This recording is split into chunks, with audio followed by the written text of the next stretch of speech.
Subscribe my channel and press notification bell icon. નમસ્કાર વિદ્યાર્થી મિત્રો, સ્વાધ્યાયનો 12મો દાખલો જોઈએ આપણે. તો રકમ છે કે તાંબાના વિદ્યુત ભારિત કરેલા બે ખૂબ નાના ગોળા એ અને બીના કેન્દ્ર વચ્ચેનું અંતર એ 50 સેન્ટીમીટર છે. એટલે આ તાંબાનો ગોળો એ અને આ તાંબાનો ગોળો બી,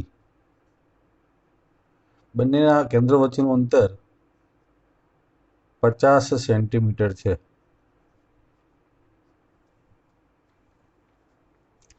દરેક ગોળા પરનો વિદ્યુતભાર સરખો છે, એટલે કે ક્યુ છે. અને ક્યુ બરાબર કેટલા? તો 6.5 અને 10⁻⁷ કુલમ. બરોબર છે. તો દાખલો નંબર એ, તેમની વચ્ચે પારસ્પરિક અપાકર્ષીય કુલંબીય બળ શોધો. તો દાખલો નંબર એ સિમ્પલ છે. બંને પરનો વિદ્યુતભાર સમાન હોય તો કુલ અપાકર્ષી બળ લાગે. તો F બરાબર કે ક્યુ અપોન R² સૂત્ર વાપરો તો R બરાબર છે 50 સેન્ટીમીટર, એટલે R બરાબર આવશે 0.5 મીટર. આથી F બરાબર આવશે 9 × 10⁹ ગુણ્યા ક્યુનું મૂલ્ય 6.5 10⁻⁷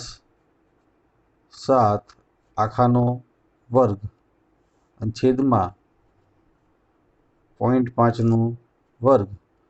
આ ગણતરી તમે કરશો તો બળનું મૂલ્ય તમને મળશે 1.521 10⁻² ન્યૂટન.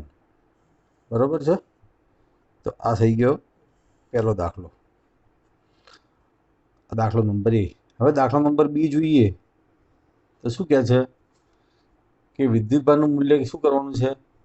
બમણું કરવાનું છે અને અંતર કરવાનું છે અડધું. એટલે ગોળા એના એ જ છે. આ ગોળો એ અને આ ગોળો બી.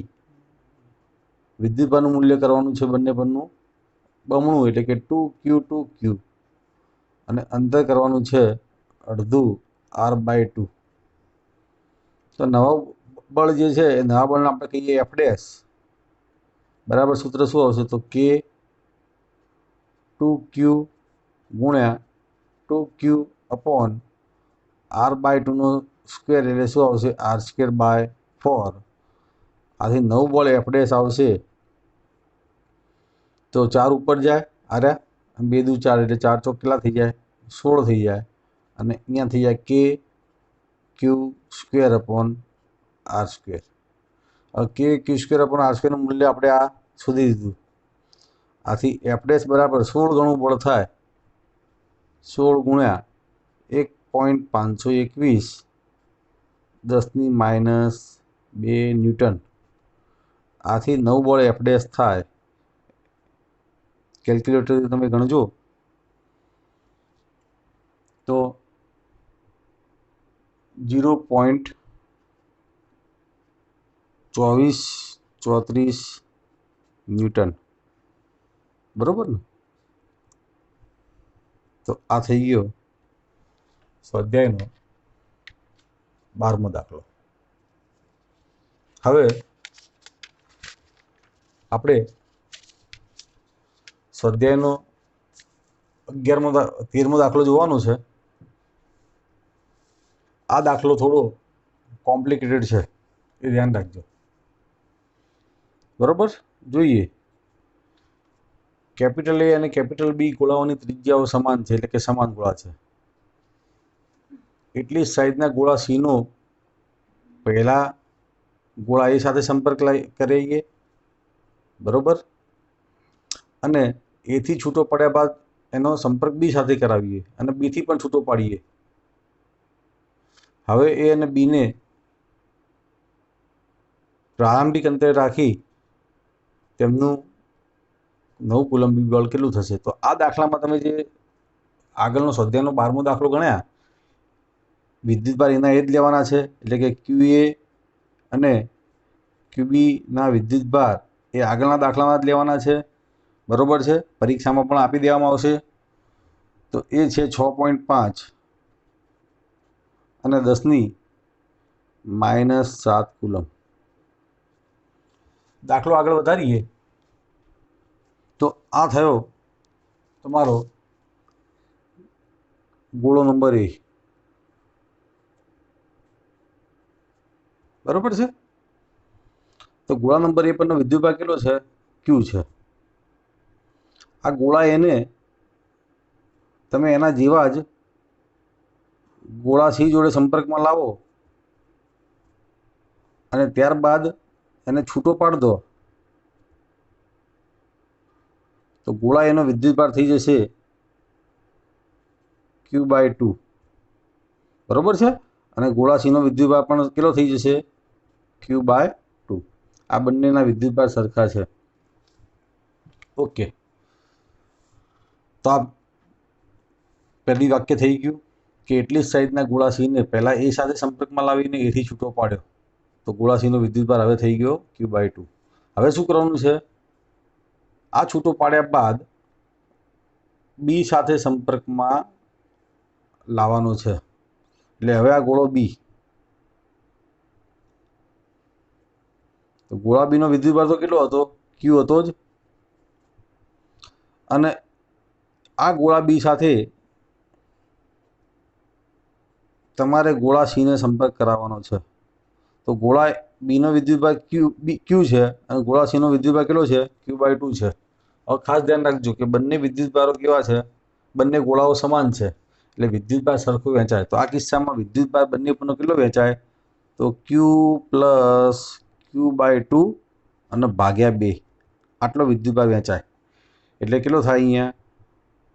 તો 2Q + Q અને ભાગ્યા કેટલા થાય? 4 થાય. એટલે અહીંયા કેટલો થાય?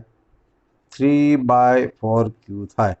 એનો મતલબ એવો થયો કે હવે જો આ ગોળા B સાથે ગોળા C નો સંપર્ક કરાવીને ગોળા C ને છૂટો પાડવામાં આવે તો આ ગોળો B અને આ ગોળો C, આ બંને પરનો વિદ્યુતભાર કેટલો થઈ જાય? તો 3/4Q જેટલો થઈ જાય. 3/4Q જેટલો થઈ જાય. ઓકે, ચલો. તો આપણને ગોળો A મળી ગયો અને આ ગોળો B મળી ગયો, બરોબર? આ બંને ગોળા મળી ગયા. હવે શું કહે છે કે હવે A અને B ને પ્રારંભિક અંતરે રાખતા, તો પ્રારંભિક અંતર આગળના દાખલામાંથી જ આપેલું છે. એ અંતર છે કેટલું? 50 સેન્ટીમીટર. એટલે R બરાબર આવશે 0.5 મીટર. તો હવે જે તમારો ગોળો A કે જેનો વિદ્યુતભાર કેટલો છે? Q/2 છે, અને ગોળો B કે જેનો વિદ્યુતભાર કેટલો છે? તો 3/4Q છે. અને બંને વચ્ચેનું અંતર કેટલું રાખવાનું છે? R. તો કેટલું બળ લાગે? તો હવે તો સિમ્પલ છે, સૂત્ર એનું એ જ, F બરાબર K Q/2 3/4Q અને ભાગ્યા R². આથી F બરાબર, તો ચલો આ 3 4 દુ 8 છેદમાં જાય એટલે કે 3/8 અને KQ ભાગ્યા R². આથી આ દાખલાની ગણતરી કરતા આપણને આટલો જવાબ આવે. ગણતરી જાતે કરી. હવે જોઈએ સ્વાધ્યાયનો 15મો દાખલો. સ્વાધ્યાયનો 14મો દાખલો છે એ થિયરી બેઝ છે, તમારે વાંચી જવાનો, થિયરી ચલાઈ ગઈ છે. ઓકે, તો ચલો સ્વાધ્યાયના 15મા દાખલામાં વિદ્યુત ક્ષેત્ર સદિશ E આપ્યું છે 3 × 10⁻³ અને કઈ દિશા છે? X દિશા, બરોબર? હવે એમાં દાખલો નંબર A છે કે YZ સમતલને સમાંતર મૂકેલા 10 સેન્ટીમીટર જેટલી બાજુની લંબાઈ ધરાવતા ચોરસમાંથી, એટલે આપણે અક્ષો દોરી દઈએ. આ થઈ ગઈ એક્સ અક્ષ,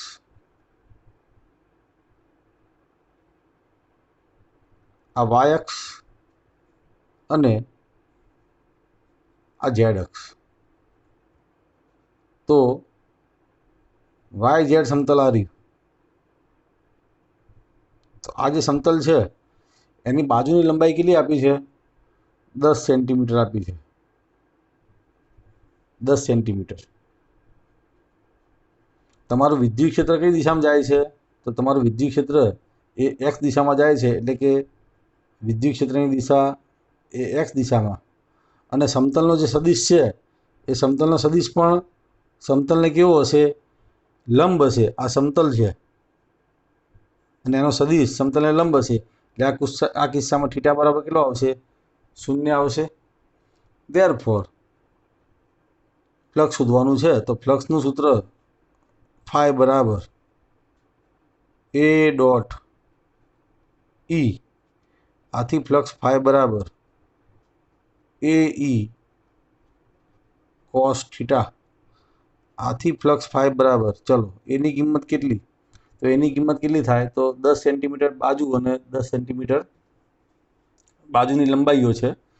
તો એની કિંમત થાય 10 બરોબર છે ગુણ્યા 10, એટલે કે લંબાઈ ગુણ્યા પહોળાઈ, અને સેન્ટીમીટરનો વર્ગ થાય, એટલે કે 10⁻4 થાય. ઈનું મૂલ્ય કેટલું થાય? તો 3 ગુણ્યા 10⁻³ અને cos 0 એટલે 1, એટલે ફ્લક્સ ફાઈ બરાબર શું આવશે? તો 10⁻², 10⁻4 માંથી 2 જાય બરોબર છે, એટલે 10⁻². અને આ કેટલા છે? 10⁻3. 10⁻2 ને 10⁻3 એટલે 10, એટલે જવાબ શું આવશે? 30 જવાબ આવશે. તો જવાબ આવશે 30 newton per coulomb into metre square, અથવા તો એનો એકમ છે વેબર. એનો એકમ છે વેબર. હવે આ થઈ ગયો દાખલો નંબર A. દાખલો નંબર B જે છે એ દાખલો નંબર B એ શું કહેવા માંગે છે કે જ્યારે આ ચોરસને દોરેલો લંબ એક્સ અક્ષ સાથે કેટલો ખૂણો બનાવે? 60 ડિગ્રીનો ખૂણો બનાવે. એટલે કે આ ચોરસને દોરેલો લંબ એટલે કે એનો ક્ષેત્રફળ સદિશ એ એક્સ અક્ષ સાથે કેટલો ખૂણો બનાવે? 60 ડિગ્રી. તો આ તો ઈ છે જ, તો એ અને એ વચ્ચેનો ખૂણો કેટલો થયો? 60 ડિગ્રી થયો. તો સૂત્ર શું આવશે ફ્લક્સનું? તો ફાઈ બરાબર સૂત્ર શું આવશે? આનું આ પદ્ધતિ એ ડોટ ઈ. આથી ફ્લક્સ ફાઈ બરાબર એ ઈ કોસ 60 થઈ જાય. ઓકે, ધેરફોર ફાઈ બરાબર, ચલો એ અને ઈનું મૂલ્ય તો આપણે જાણીએ જ છીએ, કારણ કે આ cos 0 બરાબર 1, એટલે એ ઈનું મૂલ્ય કેટલું આવશે? 30 આવશે. અને cos 60 એટલે કેટલું આવશે? 1/2 આવશે. આથી ફ્લક્સ ફાઈ બરાબર કેટલા આવશે? 15 newton per coulomb into metre square આવશે. બરોબર છે. તો આ પણ સિમ્પલ દાખલો છે.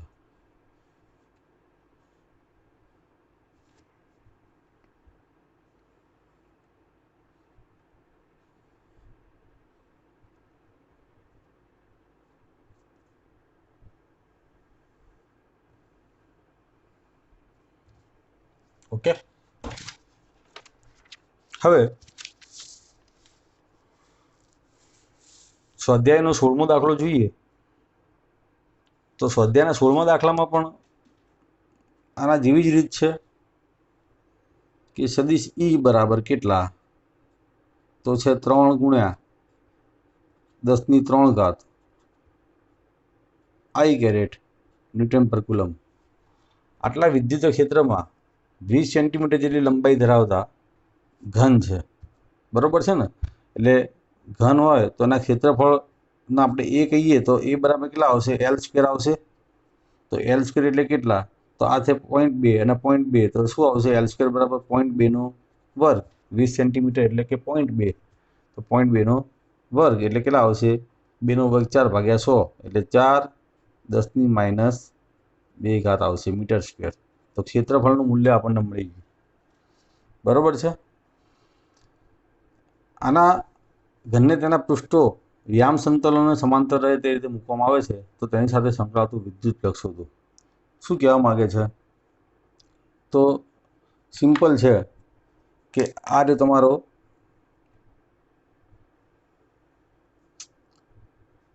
કાર્તેજી યામ પદ્ધતિ,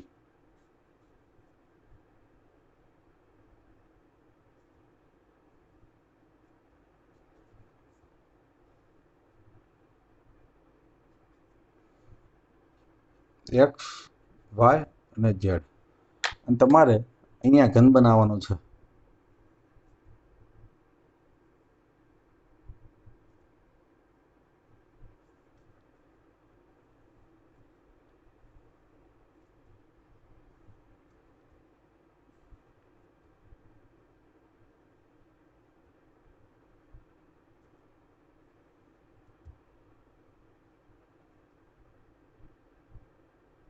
તો આ ઘન બની ગયું, બરોબર છે. ઓકે, તો આ જે ક્ષેત્રફળ સદિશ છે એ શું થશે? ધારી લો કે A1, અને આ ક્ષેત્રફળ સદિશ શું થશે? ધારી લો કે A2. હવે મેં આનું જ કેમ ધાર્યું? કારણ કે વિદ્યુત ક્ષેત્ર જે છે એ વિદ્યુત ક્ષેત્ર એ ધન એક્સ અક્ષની દિશામાં છે. આ વિદ્યુત ક્ષેત્ર ધન એક્સ અક્ષની દિશામાં છે. બાકીના ઉપર નીચેના અને સામ આગળ પાછળના સમતલ જે છે ત્યાં વિદ્યુત ક્ષેત્ર રેખા એ સમતલ જોડે સંકળાતી નથી. વિદ્યુત ક્ષેત્ર રેખા ફક્ત આ સમતલ એટલે કે આ સમતલ નંબર 1 અને આ સમતલ નંબર 2 જોડે જ સંકળાય છે. બરોબર છે ને? તો આકૃતિ પરથી સ્પષ્ટ છે કે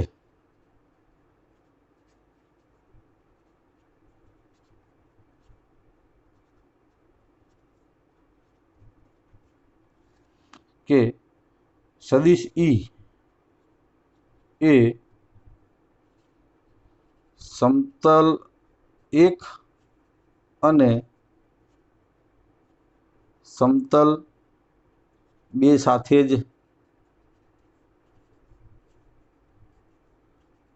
સંકળાય છે.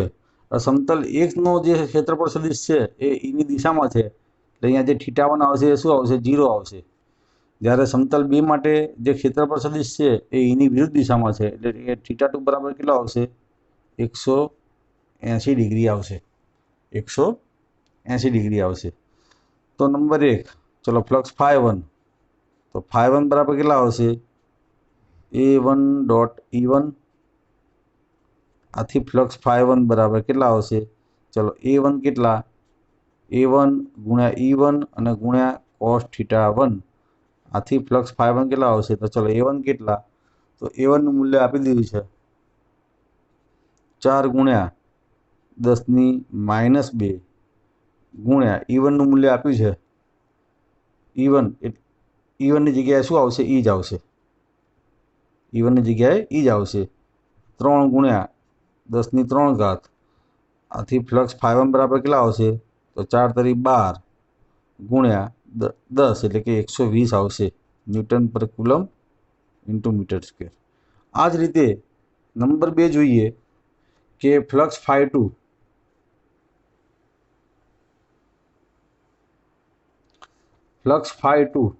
તો અહીંયા શું આવશે? A2 ડોટ E, એટલે કે ફ્લક્સ φ2 બરાબર શું આવશે? A2E cos θ2 આવશે. આથી ફ્લક્સ φ2 બરાબર શું આવશે? ચલો A2 નું મૂલ્ય એનું એ જ આવશે. A1 ને A2 ના મૂલ્યો સરખા, બરોબર છે ને? બરાબર કેટલા આવશે? 4 ગુણ્યા 10⁻² ગુણ્યા 3 10⁻³ અને cos 180 આવશે. આથી ફ્લક્સ φ2 કેટલું આવે? તો 4 તરી 12 એટલે કે 120 તો ખરું જ અહીંયા આની ગણતરી પરથી. અને cos 180 એટલે કેટલા આવશે? -1. બરોબર છે ને? તો newton per coulomb into metre square. cos 180 એટલે -1. તો આ કિસ્સામાં કુલ ફ્લક્સ કેટલું આવશે? 0. આથી કુલ ફ્લક્સ φ બરાબર φ1 પ્લસ φ2. આથી કુલ ફ્લક્સ બરાબર કેટલા આવશે? તો 120 ઓછા 120 બરાબર शून्य आवशे। बराबर। तो आ थई गयो स्वाध्यायनो 16मो दाखलो। हवे स्वाध्यायनो 17मो दाखलो जोईए। स्वाध्यायनो 17मो दाखलो जोईए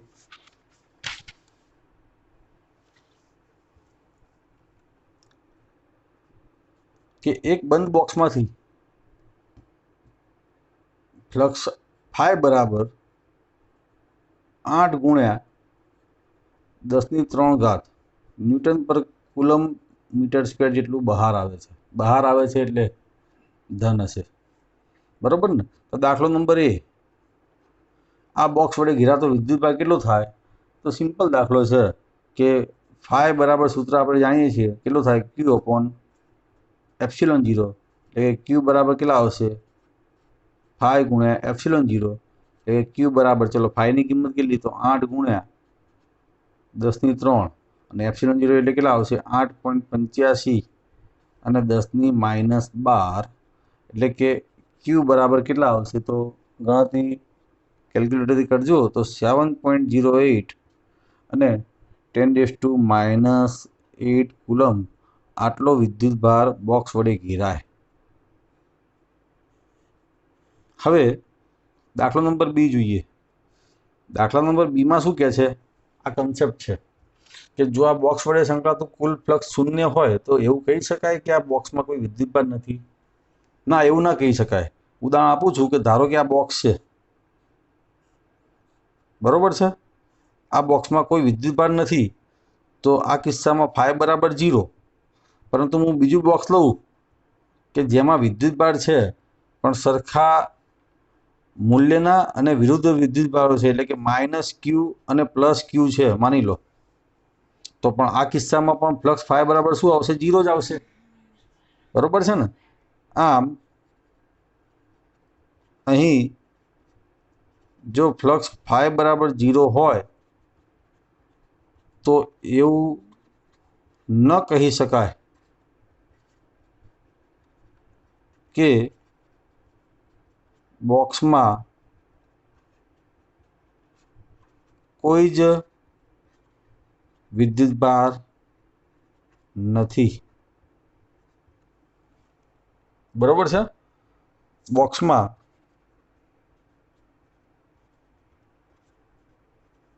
સમાન મૂલ્યના અને વિરુદ્ધ વિદ્યુતભાર સરખી સંખ્યામાં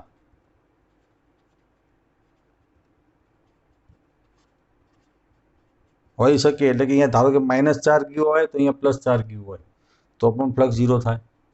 બરોબર? તો આ થઈ ગયો સ્વાધ્યાયનો 17મો દાખલો। હવે સ્વાધ્યાયનો 18મો દાખલો જોઈએ। તો આ સ્વાધ્યાયના 18મા દાખલામાં શું કહે છે કે આકૃતિમાં, તો આકૃતિ આપણે દોરીએ કે આવી આકૃતિ આપી છે।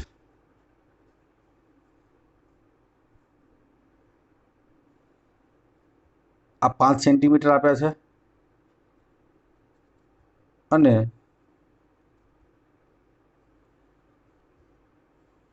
આ 10 સેન્ટીમીટર આપ્યા છે। અહીંયા કેન્દ્રથી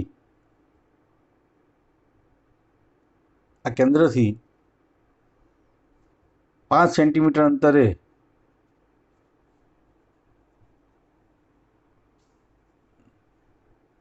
બિંદુઓ વિદ્યુતભાર 10 માઇક્રોકુલમ મૂકેલો છે। તો ચોરસ સાથે સંકળાતું ફ્લક્સ ગણો। તો ચોખ્ખી વાત છે કે મેં તમને આ કન્સેપ્ટ સમજાવ્યો છે કે ભાઈ આ ચોરસ લઈ લો,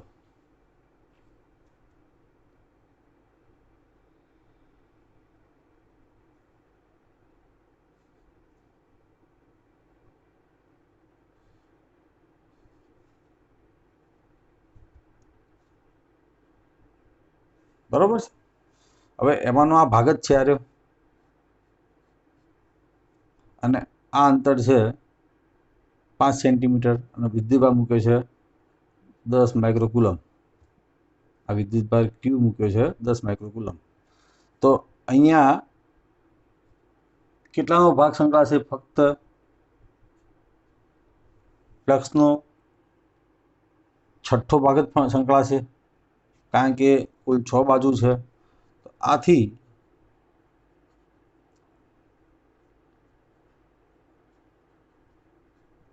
આ ચોરસ સાથે સંકળાતું ફ્લક્સ, જેને આપણે કહીએ ફાઈ ડેશ, બરાબર કુલ ફ્લક્સનો છઠ્ઠો ભાગ. આથી ફાઈ ડેશ બરાબર, ચલો ફાઈ એટલે શું આવશે? ક્યુ અપોન એપ્સિલોન 0 અને 6. ધેરફોર ફાઈ ડેશ આવશે તો ચલો ક્યુ એટલે કેટલા? તો 10 માઇક્રોકુલમ. તો 10 10⁻6 છેદમાં 6 અને 8.85 10⁻12. આથી ફાઈ ડેશ આવશે, ગણતરી કરી દેજો, 1.883 10⁵ newton per coulomb metre square. તો આ પણ સિમ્પલ દાખલો હતો.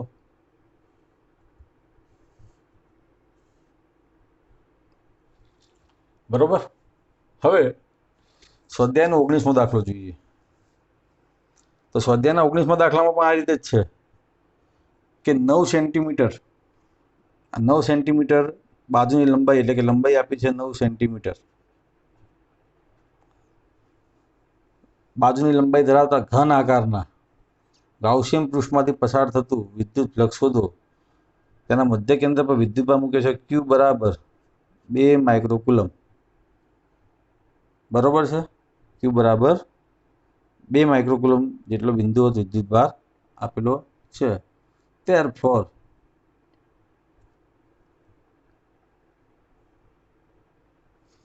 સિમ્પલ, ફાઈ બરાબર સૂત્ર છે ક્યુ અપોન એપ્સિલોન 0.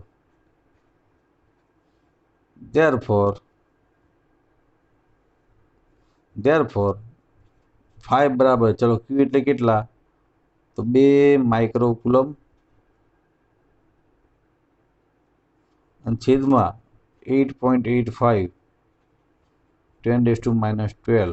આથી ફ્લક્સ ફાઈ બરાબર જવાબ આવશે 2.26 10⁵ ન્યૂટન પર મીટર, ન્યૂટન પર કુલમ અને મીટર સ્ક્વેર. ઓકે. હવે સ્વાધ્યાયનો 20મો દાખલો જોઈએ.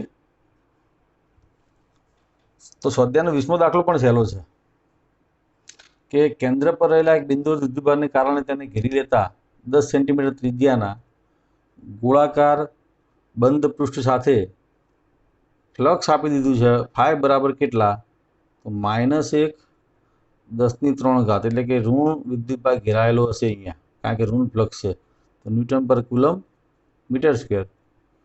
તો નંબર એ, દાખલો એ કેટલો શું છે કે જો પૃષ્ઠની ત્રિજ્યા બમણી કરીએ, બરોબર ને, તો તેની સાથે સંકળાતું ફ્લક્સ કેટલું હશે? તો પૃષ્ઠ સાથે કોઈ લેવા દેવા નથી, વિદ્યુતભારના મૂલ્ય સાથે લેવા દેવા છે. બરોબર છે ને?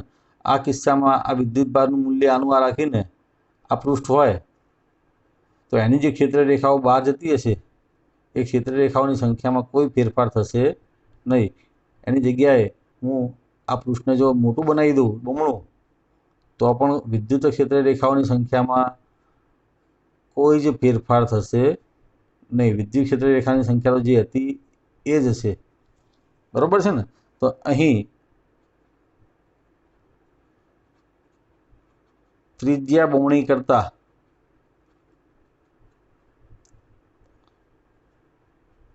ફ્લક્સમાં કોઈ જ ફેરફાર થશે નહીં. ચલો, આ દાખલો એ થઈ ગયો. હવે દાખલો બી જોઈએ. ઘેરાતો વિદ્યુતભાર શોધો. તો સિમ્પલ સૂત્ર એ જ છે, ફાઈ બરાબર સૂત્ર શું આવશે? ક્યુ અપોન એપ્સિલોન 0. ધેરફોર ક્યુ બરાબર કેટલા આવશે?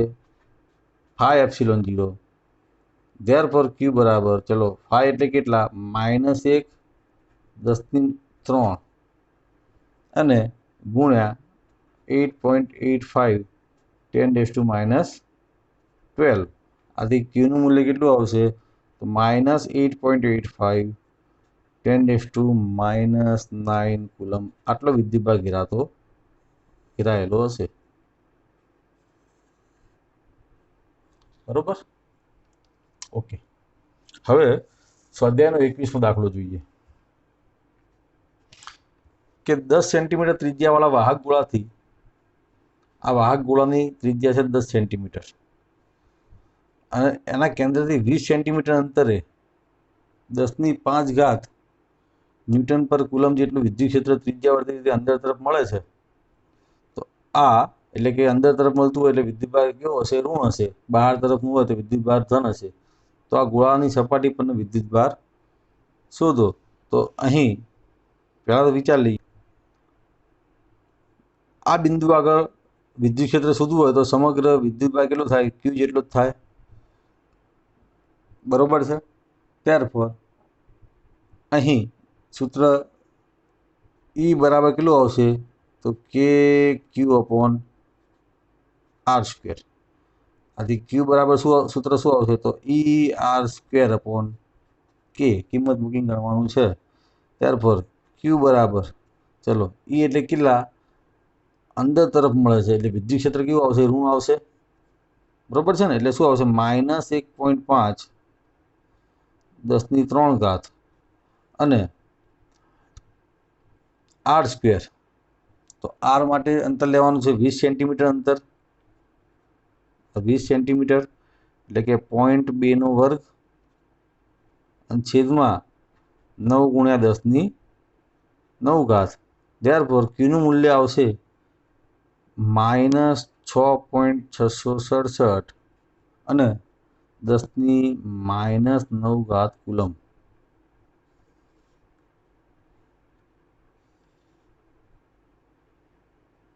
બરાબર. ઓકે,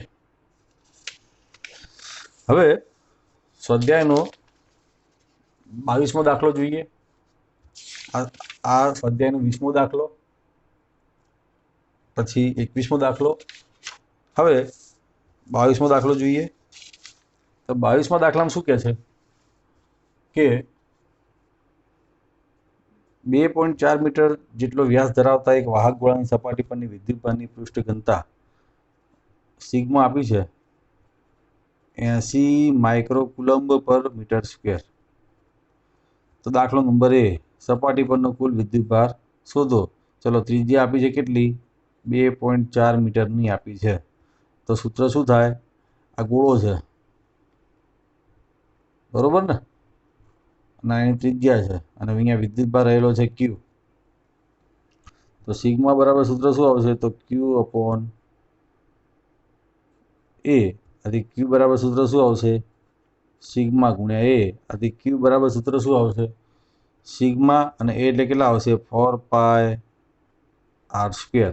આથી Q બરાબર ચલો સિગ્મા એટલે કેટલા 80 માઇક્રોકુલમ છે એટલે 10⁻⁶ × 4 × 3.14 × 2.4².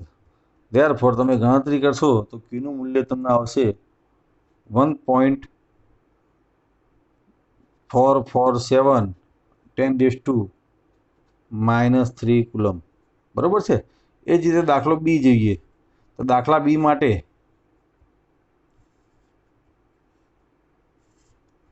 દાખલો બી, આ સપાટીની બહાર જતું વિદ્યુત ફ્લક્સ કેટલું આવે તો સૂત્રમાં કિંમત મૂકી દો. ફ્લક્સ ફાઈ બરાબર સૂત્ર શું આવશે Q/ε0.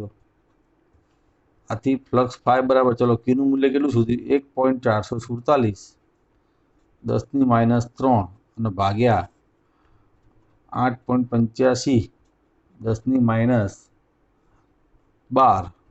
આથી ફ્લક્સનું મૂલ્ય આવશે ફાઈ બરાબર 1.635 અને 10⁻8 ન્યૂટન/કુલમ/મીટર². તો આ પણ સહેલો દાખલો છે.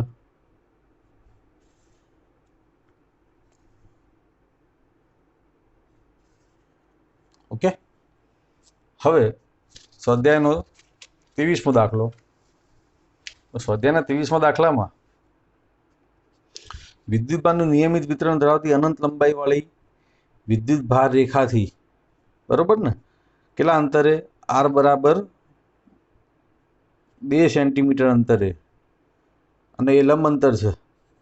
વિદ્યુત ક્ષેત્રનું મૂલ્ય આપ્યું છે E બરાબર 9 × 10⁴ ન્યૂટન પર કુલમ. તો વિદ્યુતભારની રેખી ઘનતા લેમડા શોધો. તો આપણે અનંત લંબાઈના તારના વિદ્યુત ક્ષેત્રનું સૂત્ર ભણી ગયા. E બરાબર સૂત્ર શું આવે? λ/2πε0r. હવે આને હું સહેલું બનાવી દઉં તો ઉપર નીચે 2 ગુણું તો 2/4πε0r સૂત્ર છે. આથી E બરાબર, ચલો આ 2 એમના એમ અને 1/4πε0 આપણે શું કહીશું? K કહીશું, અને λ/r. અહીંથી પણ કિંમત મૂકીને જવાબ આવી જાય, પણ આ થોડું સહેલું પડશે. ધેરફોર લેમડા બરાબર સૂત્ર શું આવશે? ER/2K. લેમડા બરાબર સૂત્ર આવશે ER/2K. આથી લેમડા બરાબર, ચલો એની કિંમત કેટલી? તો 9 × 10⁴. આરની કિંમત કેટલી? તો 2 સેન્ટીમીટર એટલે કે 0.02 મીટર ભાગ્યા 2, અને કેની કિંમત કેટલી? તો 9 × 10⁹. તો લેમડાની કિંમત આપણને મળશે 10⁻⁷ કુલમ પર મીટર. બરોબર છે? ઓકે. હવે સ્વાધ્યાયનો તો આગળનો દાખલો જોઈ લો એકવાર. સ્વાધ્યાયનો 22મો અને 23મો. સ્વાધ્યાયનો 24મો દાખલો જુઓ. શું લખ્યું છે કે ધાતુની 2 એક સમાન ખૂબ જ મોટી અને પાતળી પ્લેટ છે. તો ખૂબ જ મોટી અને પાતળી પ્લેટ છે અને એકબીજાને સમાંતર મૂકેલી છે. બરોબર? તો અહીંયા આ એક પ્લેટ અને આ બીજી પ્લેટ. હવે આ બંને પ્લેટ, આને પ્લેટ નંબર 1 કહું, આ પ્લેટ નંબર 2. બંને પ્લેટ ઉપર અંદરના પૃષ્ઠો પર વિદ્યુતભારની પૃષ્ઠ ઘનતા સમાન છે. એટલે કે આ સિગ્મા છે અને આ પણ સિગ્મા છે, પરંતુ કેવી છે? મૂલ્ય સમાન છે, પરંતુ વિજાતીય છે. એટલે કે આ કેટલી છે? ઋણ છે. ઓકે, એકને ઋણ લઈએ અને એકને ધન લઈએ. ઓકે, સિગ્માનું મૂલ્ય કેટલું આવશે? તો સિગ્માનું મૂલ્ય આવશે કેટલું? તો 17 × 10⁻22 કુલમ પર મીટર સ્ક્વેર. તો માઇનસ સિગ્મા બરાબર કેટલા? તો -17 × 10⁻22 કુલમ પર મીટર સ્ક્વેર. તો આમાં સ્પષ્ટ વસ્તુ સમજાય છે કે ભાઈ આ પ્લેટ નંબર 1 છે, એનું વિદ્યુત ક્ષેત્ર એ અંતર પર આધારિત નથી. એટલે આનું વિદ્યુત ક્ષેત્ર કઈ દિશામાં આવશે? બહાર તરફ આવશે, E1. તો E1 આ બાજુ પણ આવશે અને અહીંયા પણ આવશે, કારણ કે અંતર પર આધારિત નથી. એ જ રીતે સિગ્મા બીજા નંબરની પ્લેટ છે, એનું વિદ્યુત ક્ષેત્ર કેવું આવશે? અંદર તરફ આવશે, એને આપણે કહીશું E2. તો અહીંયા પણ અંદર તરફ આવશે E2, અને અહીંયા પણ અંદર તરફ E2 આવશે. તો અહીં પ્લેટો પરના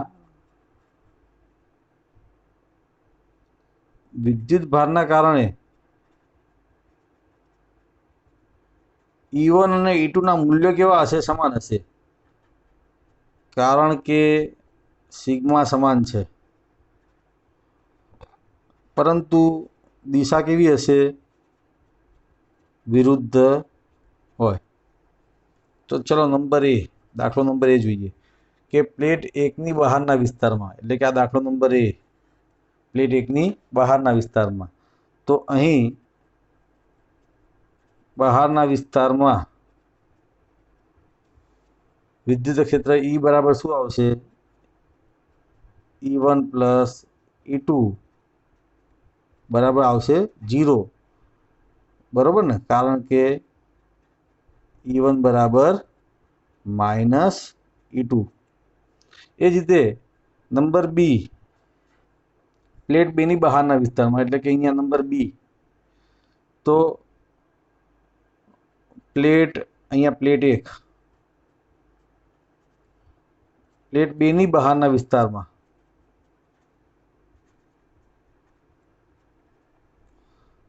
એ પણ કેવું આવશે? E બરાબર 0, કારણ કે E1 અને E2 એકબીજાની વિરુદ્ધમાં છે. નંબર સી, બે પ્લેટની વચ્ચેના વિસ્તારમાં, એટલે કે આ નંબર સી, તો બંને વિદ્યુત ક્ષેત્રો કઈ દિશામાં થાય? એક જ દિશામાં. તો અહીં નંબર સી, તો E બરાબર કેટલા આવશે? મૂલ્ય લઈ લઈએ, E1 વત્તા E2, આથી E બરાબર સિગ્મા અપોન 2ε0 વત્તા સિગ્મા અપોન, મૂલ્ય લેવાના છે એટલે ધન ઋણ લેવાના નથી, ધન જ લેવાના છે બધા. ધેરફોર E બરાબર શું આવશે? અડધો અડધો આખો થાય એટલે સિગ્મા અપોન ε0. ચલો સિગ્માનું મૂલ્ય કેટલું? તો 17 ગુણ્યા 10⁻22 અને છેદમાં 8.85 10⁻12. ધેરફોર ઈનું છેલ્લું મૂલ્ય આવશે આપણને 1.92 10⁻10, 1.92 10⁻10 ન્યૂટન પર કુલમ. તો આ થઈ ગયું તમારું ચેપ્ટર નંબર 1ના સ્વાધ્યાયના સંપૂર્ણ દાખલાઓ. ઓકે, જોઈ લો. Thank you.